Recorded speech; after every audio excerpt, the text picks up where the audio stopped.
నమస్తే అమ్మా. నమస్తే అమ్మా జయలక్ష్మి. అమ్మా, హ్మ్. స్నానం చేయకుండా హ్మ్. కొన్ని పనులు అస్సలు చేయకూడదంటారు. హ్మ్. ఏంటమ్మా లిస్ట్ ఏంటి? అసలు ఎందుకు చేయకూడదు? స్నానం చేశాక ఏం పనులు చెయ్యాలి అని. స్నానం చేశాకే ఈ పనులు చెయ్యాలి ఓహ్! అని చెప్పేది. ఆ! అమ్మా, తప్పనిసరిగా నిద్ర లేవంగానే స్నానం చేయాలమ్మా.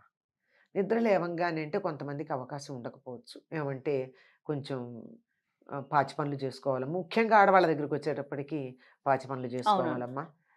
మళ్ళీ చెమట పడుతుంది అని. అంతవరకు పర్వాలా. హ్మ్. కానీ కొన్ని పనులు మాత్రం స్నానం చేయకుండా అసలు చేయకూడదమ్మా. ఓహ్! ఉదాహరణకి హ్మ్. దేవుడి దగ్గరికెళ్ళడం, దేవుడి గది శుభ్రం చేసుకోవడం, దేవుడికి పూజ చేయడం, ఇవన్నీ శుచిగా చేయాలి. హ్మ్. అట్లాగే వంట చేయడం, వంట కూడా స్నానం చేసే చేయాలి. ఓహ్! దీనికి చాదస్తమా?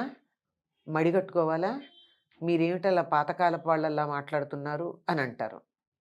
పాత, కొత్త కాదమ్మా.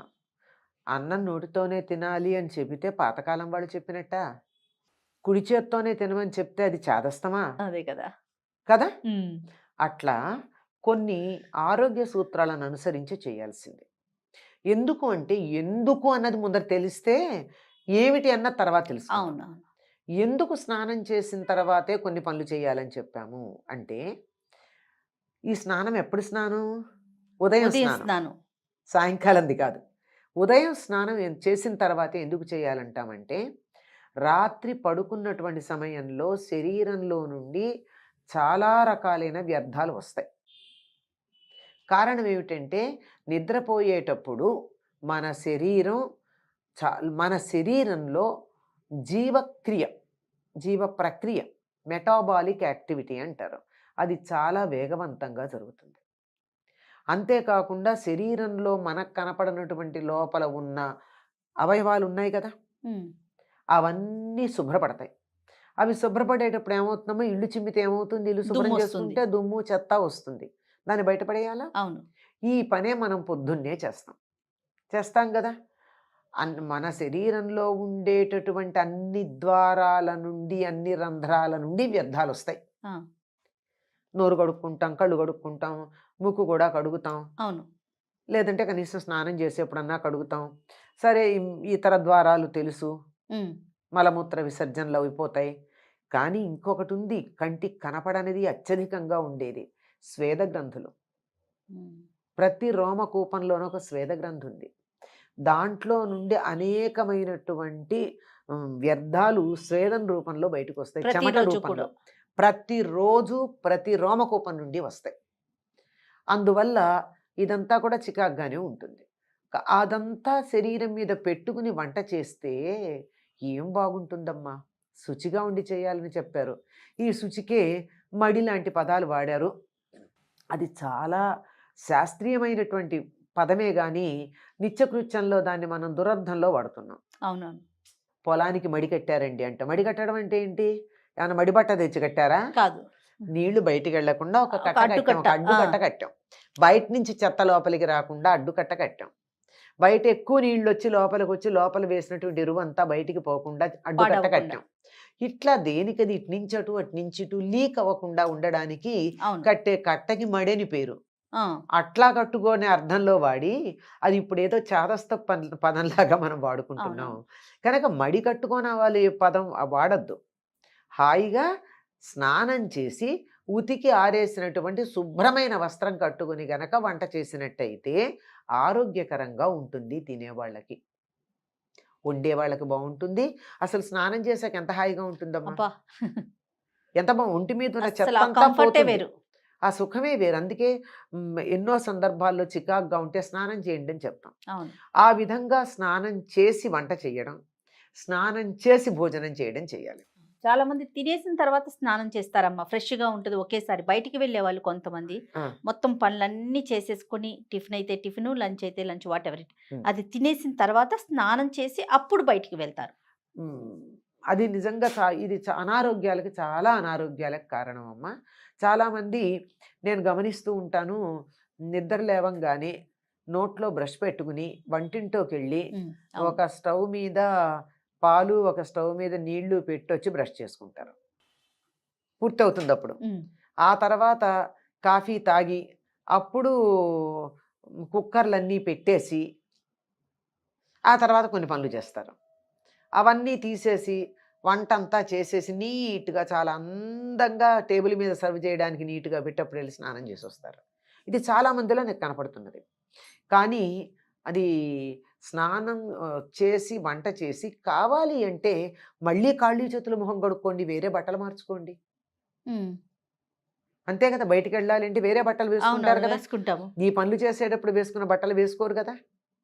అంచేత ఆ బట్టలు వేసుకోవడానికి ముందు ఇంకో బట్టలు వేసుకుని వంట చేసుకోండి. హ్మ్. తేలిగ్గా ఉండేవి. హ్మ్. కానీ దీనివల్ల ఏమవుతుంది? మీరు ఇంట్లో వాళ్ళందరికీ కూడా ఒక రకమైనటువంటి అనారోగ్యాన్ని పంచుతున్నారు వంట చేసేవాళ్ళు. ఆడవాళ్ళైనా, మగవాళ్ళే. అవును. అందరూ ఆడవాళ్ళే వంట చేస్తున్నారని ఏం చెప్పొద్దండి. హ్మ్. మగవాళ్ళు చేసినా తప్పే. ఎవరు చేసినా తప్పే. తర్వాత మీరన్నట్టు తిని తిని స్నానం చేయడం. ఇది ఎట్టి పరిస్థితుల్లో చేయకూడదు. హ్మ్. కనీసం ఇది కంటికి కనపడట్లేదు ఈ శుచి. తిన్నాక స్నానం చేయడం అనేది చేస్తే మాత్రం అనారోగ్యం వస్తుందని ఆధునిక వైద్య శాస్త్ర పరిశోధకులు చెప్తున్నమాట. హ్మ్. ఎందుకు అంటే తినంగానే స్నానం చేస్తే ఏం జరుగుతుందమ్మా?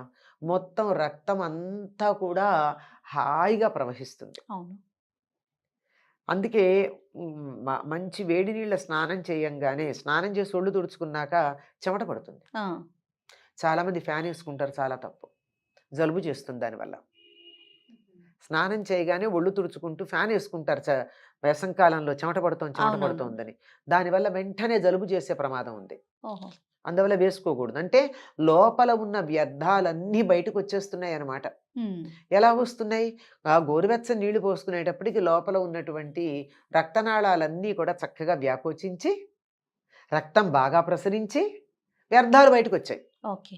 రానియండి ఏమవ్వదు. అవే ఆరతాయి. చక్కగా ఒంటికి ఉన్న బట్టకు ఆరిపోతాయి. అందులో ఈ వచ్చేటటువంటి చెమటలో వాసన గాని, వ్యర్థాలు గాని ఉండవు. హ్మ్. ఒట్టిదే ఉంటుంది. అవును. అప్పుడే స్నానం చేస్తాం గదా! అప్పుడే స్నానం చేసుంటాం గానీ వ్యర్థాలుండవు. లోపల క్లెన్జింగ్ మాత్రమే ఉంటుంది. ఓకే. కనుక ఇలా జరిగేటప్పుడు రక్తమంతా ఇలా అవుతుంటే నీకు అన్నం తినేసి వెళ్లి స్నానం చేస్తే ఏమవుతుంది? అది అరగడం బదులు రక్తాలే శుభ్రపడుతూ ఉంటాయి. అన్నం అలాగే బరువుగా ఉంటుంది. అది అరగడం అన్నది జరగదు. హ్మ్. అంతదాకా ఎందుకమ్మా? మోకాళ్ళ నొప్పులు రావడానికి కలిగినటువంటి కారణాన్ని అమెరికన్ విశ్వవిద్యాలయాల్లో పరిశోధన చేసి చెప్పినది విషయం తెలుసా మీకు? బాత్రూమ్‌కి వెళ్ళడానికి ముందు మంచినీళ్ళు తాగి వెడితే మంచిది. వెళ్ళొచ్చిన తర్వాత నీళ్లు తాగితే కిడ్నీలో స్టోన్స్ ఫార్మ్ అయ్యే అవకాశం ఉంది. ఓహ్! హుహు. సాధారణంగా మన వాళ్ళు ఏం చేస్తారంటే లఘు సంఖ్యకి వెళ్ళొచ్చి అప్పుడు మంచినీళ్ళు తాగుతారు. హ్మ్. హ్మ్. తాగి వెళ్ళాలి. ఓహో! రాంగానే తాగకూడదు. తర్వాత నిలబడి తాగకూడదు. ఆ! చాలామందికి మోకాళ్ళు నొప్పులు రావడానికి కలిగినటువంటి కారణం నిలబడి తాగడం. అందులో మనం చల్లని నీళ్లు ఫ్రిడ్జ్ దగ్గర నిలబడి సీసా తీసి ఫ్రిడ్జ్ తలుపు వెయ్యకుండా గడగడ తాగి అప్పుడు ఆ! ఫ్రిడ్జ్‌లో సీసా పెట్టి బయటకొస్తాం. అది ఒకానొక కారణం అని జెప్పి వాళ్ళు చెప్పిన మాట నాకెందుకో లాజికల్‌గా అనిపిచ్చింది. ఎందుకంటే నీళ్ళెప్పుడు కిందకెడతాయి గదమ్మా! ఆ! కిందకెళ్ళేటటువంటి వాటిని మనం జాగ్రత్తగా కూర్చొని తాగినప్పుడు చాలా బావుంటుంది. ఓహ్! లేకపోతే గడగడలాడుతూ ఉండి దడ దడ దడ దడ దడా కిందకెళ్ళిపోతే ఇబ్బంది గదా! అవును. అవును. బరువుగా అనిపిస్తుంది. నెమ్మదిగా తాగితే మంచిది. అందుకని స్నానం చేశాకే తినాలి. స్నానానికి ముందు తినకూడదు. తింటే మాత్రం అనారోగ్యం కలుగుతుంది. జీర్ణకోశ సంబంధమైనటువంటి వ్యాధులు తప్పనిసరిగా వస్తాయని చెప్తారు. ఓకే. ఇవాళ కాకపోతే రేపు. ఆ! అవి లేని వాళ్ళు ఎవరైనా ఉన్నారా ఈ రోజుల్లో? ఏదో రకంగా. హ్మ్. మీరన్నట్లుగా ఇవాళ రాకపోవచ్చు. ఇవాళ రాదమ్మా. హ్మ్. వెంటనే ఎందుకొస్తుందమ్మా? కొన్ని వెంటనే సంవత్సరాల రాదు. తర్వాత మాత్రం ఖచ్చితంగా వస్తుంది. కొన్ని రోజుల ఆ! తర్వాత. ఇప్పుడు ఒక వయస్సొచ్చేటప్పటికల్లా ఏదో రకమైన జీర్ణ సంబంధమైన వ్యాధులు లేని వాళ్ళు ఎంతమందున్నారు? అవును. అవును. ఏదో ఒకటి ఎసిడిటీ అంటారు, అరగట్లేదంటారు, ఈ పదార్థం తింటే అలర్జీ అంటారు, అది పడట్లేదంటారు, ఆకలికి ఆగలేమంటారు, తింటే అరగదంటారు. ఇట్లాంటివన్నీ వస్తున్నాయా లేదా? అవును. ఇలాంటివన్నీ రకరకాలు. ఇది ఒకే రకంగా వస్తుంది, ఒక రకంగా ఉంటుందని చెప్పలేం. రకరకాలుగా అది వ్యక్తం కావచ్చు. అందువల్ల ఆహ్, ఉదయం లేవగానే స్నానం చేయాలి. ఉదయం లేవగానంటే కొద్దిగా కొంచెం. ఇటువంటి చిన్న చిన్న ఆ! పనులయ్యాక. ముఖ్యంగా పూజ, భోజనము, వంట ఇలాంటివన్నీ కూడా స్నానం చేశాక చేయడమే బాగుంటుంది. ఏదైనా మంచి పనులు మొదలుపెట్టడం గానీ, మంచి కార్యక్రమాలు చేయడం గానీ, మంచి గ్రంథాలు చదవటం గానీ, ఇట్లాంటివన్నీ స్నానం చేసి కూర్చుంటే చాలా బాగా ఉంటాయమ్మా. తప్పకుండా అమ్మా. నమస్తే. నమస్తే అమ్మా.